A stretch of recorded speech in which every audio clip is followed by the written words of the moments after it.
여러분 안녕하십니까, 진성호입니다. 오늘을 기점으로 윤석열 대통령 측이 지금과는 정반대의 전략에 돌입했습니다. 자, 지금까지는 헌법재판소의 졸속 심판, 졸속 재판으로 윤 대통령을 선고하는 것이 온당하느냐, 이런 문제였습니다. 그런데 이제는 지금까지의 상황만으로도 윤석열 대통령은 탄핵재판에서 각하 또는 기각될 수 있다는 희망이 커지고 있습니다. 그래서 공수가 역전됐습니다.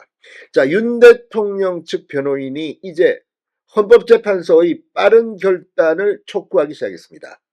원래 오늘 선고가 예정되었다면 어떤 결과가 났을지 다들 갸우뚱할 겁니다. 얼마 전까지만 하더라도 대개 이 노무현 전 대통령이나 박근혜 전 대통령의 탄핵 이 재판 일정을 보면 약 2주 안팎입니다. 그래서 오늘 선고가 날 것으로 예상하는 사람들이 많았습니다. 그런데 오늘 일단 선고 예정도 없습니다. 물 건너갔습니다. 다음 주 화요일, 금요일이 예정되고 있다는 이야기가 들리지만 이것도 확정된 건 아닙니다. 자, 그래서 다음 주 초에 헌재가 선고를 하면 각하 결정이 나고 다음 주 말에 선고를 하면 기각 결정이 날 것이다. 이런 희망 섞인 기대가 여권에서는 퍼지기 시작했습니다. 물론 아직 확정된 것은 없습니다. 그럼에도 불구하고 상황이 역정된 것은 분명합니다. 오늘 더불어민주당이 최고위원회의를 광화문 현장에서 진행했습니다. 이재명 대표는 암살 위협 때문이라면서 나오지도 않았습니다. 어제 그제 이틀 동안 더불어민주당 의원들은 가두행진을 했습니다. 어제는 구호까지 외치고 플랜카드까지 펼쳤습니다. 이게 뭘 의미하겠습니까? 자, 윤 대통령 측 윤갑근 변호사가 폭탄 발언을 했습니다.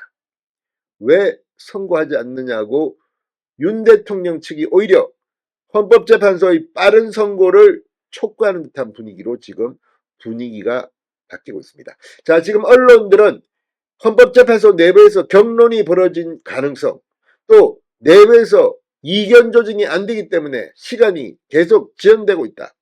헌법재판소의 윤 대통령 탄핵 선고가 늦어지는, 지연되는 이유에 대해서 다양한 분석을 하고 있습니다. 분명한 것은 뭔가 일이 잘 안 되고 있다.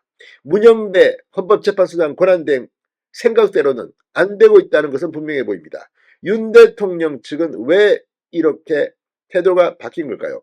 자, 윤 대통령이 구속 취소되고 석방된 뒤 분위기가 변하기 시작했습니다. 무엇보다도 윤 대통령 측은 이 헌법재판소의 변론 재개 요청을 하지 않기로 결정했습니다. 많은 사람들이 늦게 하면 늦게 할수록 윤 대통령에게는 유리하다는 생각을 했습니다. 그만큼 사실관계 확인도 제대로 하지 않고 헌법재판소가 일부 재판관들의 정치적 편향성 때문에 윤 대통령 파면을 서두르는 게 아니냐는 그런 비판이었습니다. 그런데 지금까지 한 게 오히려 그 정도로 졸속이었기 때문에 지금 하면 윤 대통령은 각하 기각돼서 대통령직에 복귀할 거라는 그런 희망이 나오고 있습니다.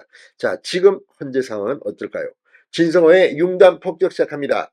헌법재판소 더불어민주당을 융단 폭격합니다.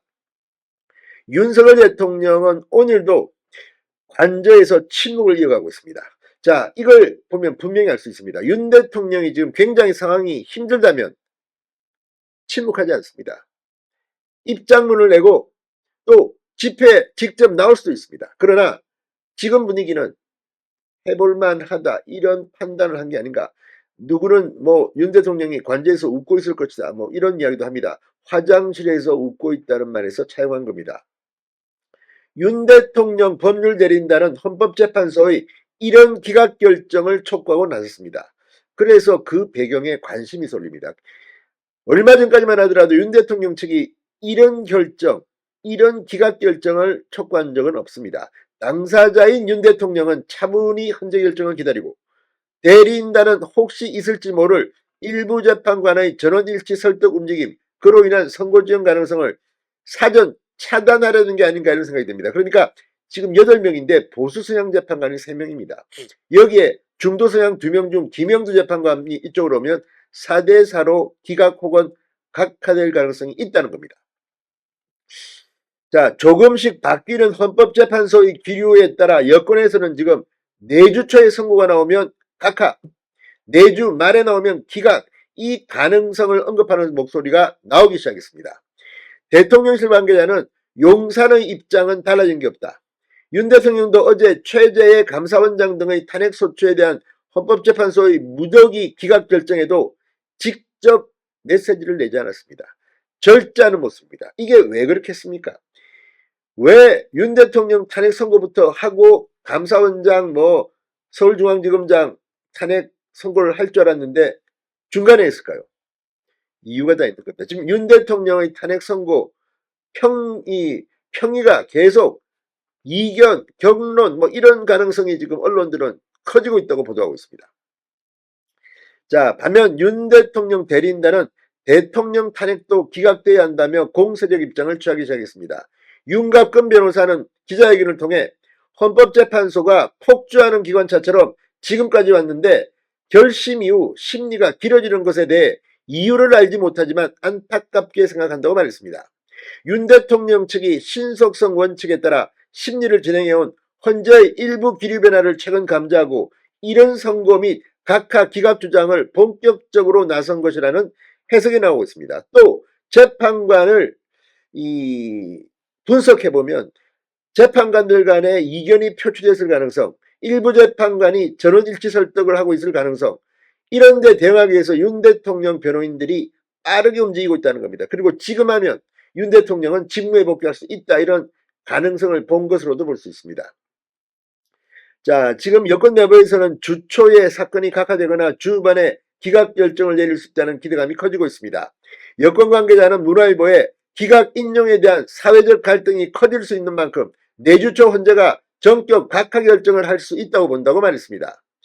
자, 재판관들 사이의 평결, 선고 직전에 이루어집니다. 정영식 주심 재판관이 가장 먼저 찬반 의사를 표시하고 인용 기각 의사를 표시하고 그 다음에 최근에 헌법재판관이 임명된 사람부터, 그러니까 이 정계선, 조한창, 김복형 이런 순으로 할 것으로 보입니다. 문형배, 이미선은 가장 뒤에 합니다. 자, 어떻게 될까요?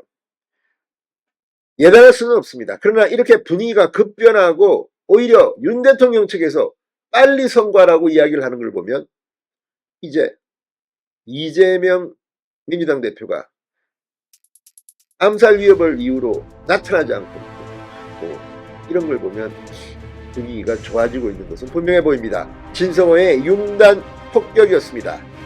여러분 감사합니다.